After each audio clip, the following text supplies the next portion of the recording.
Alrighty everyone, welcome back. It is now June 18th of 2024, and given that many divisions over at the Walt Disney Company are going through numerous challenges right now, especially ones such as, for example, Lucasfilm and Marvel Studios, there's been a lot of drama going on behind the scenes between Joy Behar of The View and the Disney executives, and what kind of financial situation is going on with Joy Behar and the type of reaction that it really actually created between herself, the Disney executives, Bob Iger, the CEO, and many more.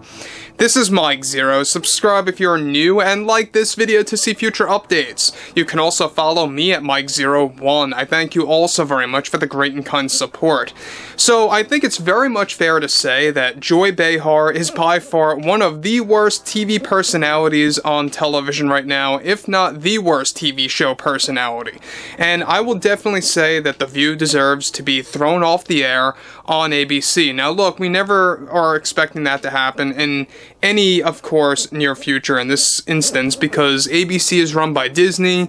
They use The View as the voice of the Walt Disney Company, and let's get into exactly what's going on with Joy Behar. Now, one thing about Behar is that there's been a lot of problems happening back and forth between herself and Bob Iger behind the scenes, and what's been going on there, to the point where it got so intense that she actually did not show up on some of the episodes of The View. This is exactly why she was not present on some of the episodes, and what's interesting about this has a lot to do with what's been going on with her financial status over, of course, at the Walt Disney Company, and what's going on with her overall status at ABC as well. Let's get into it.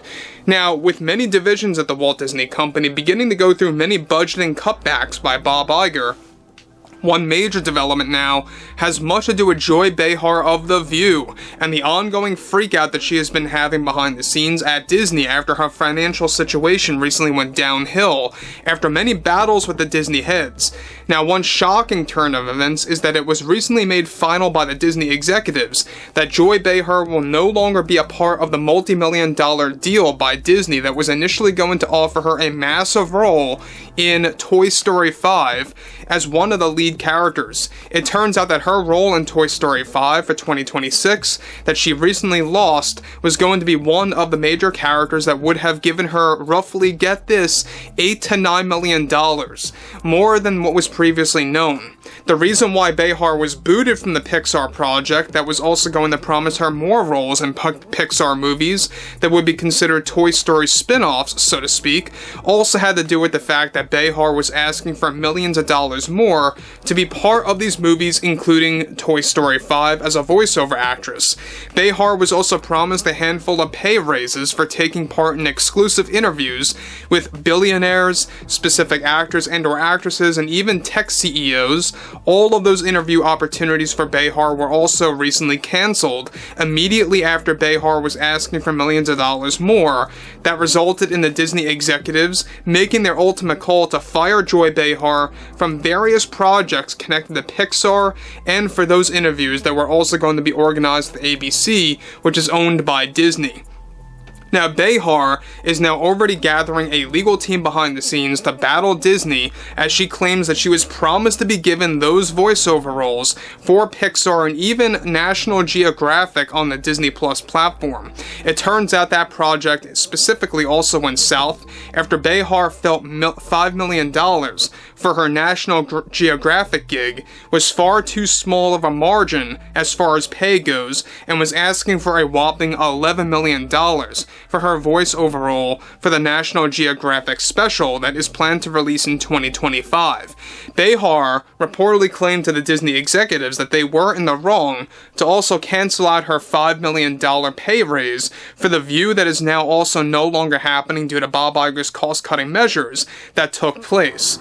Now guys, before I move on, let me just say one thing about this. Now, the fact that she was getting millions of dollars for Toy Story 5, National Geographic, and those dedicated interviews to interact with billionaires, actors and actresses, and tech CEOs, I don't know why you wouldn't want to accept that. that you would actually argue with the Disney executives to make it higher, to actually increase it by millions of dollars more.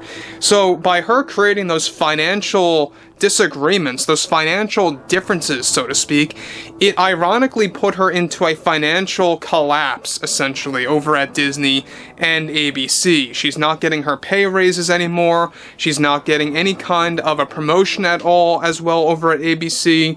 She's not getting those dedicated interviews or those voiceover roles for Toy Story 5 and many other Pixar projects and National Geographic.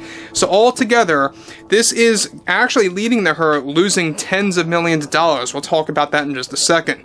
Now, moving onwards here, many board members at Disney, of course, on top of everything, are also the ones that urged Bob Iger to make this ultimate call. Altogether, between her projects with Pixar, the interviews, and National Geo, along with her pay raise for The View that got canceled, Behar lost an estimated $30 to $31 million altogether that was initially promised, that she believed was set in stone after a semi-complete contract deal was placed by Bob Iger that is now creating a grudge between Behar and the Disney higher-ups. Now, look, we talked about this previously, but Joy Behar is another prime example. Much like those, for example, like, you know, Brie Larson or Tatiana Maslany or Phoebe Waller-Bridge, when they lose out on certain deals, they feel that they're so entitled that they have the right to say that they deserve everything in the world. Now, look, when you look at Joy Behar, this is someone that I feel deserves to be thrown off the air, and I'm really still shocked to this day that she's still on The View at, like, what, 81 years old or something like that, still spewing the same nonsense to the general public. Nobody buys it anymore. Nobody tunes into The View. Anybody who watches The View right now, I believe, are just a very thin margin of the Disney core customer base.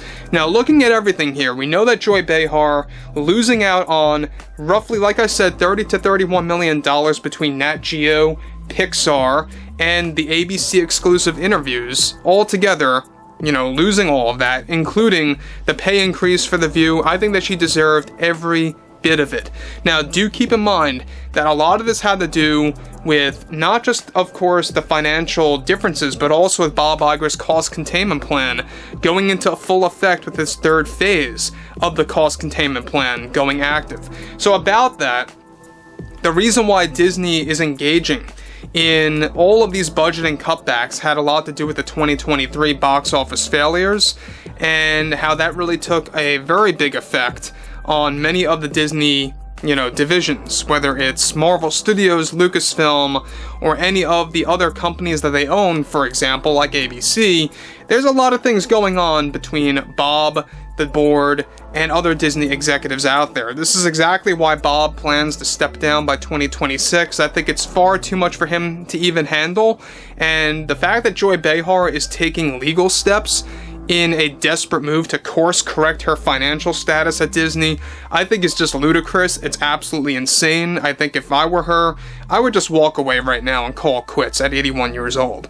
But overall, guys, you know, drop a comment below, fill me in below in the comments what you all have to say about this. And if you guys did enjoy the content for today, make sure to drop a thumbs up on this video to support the channel, and I will catch you guys later.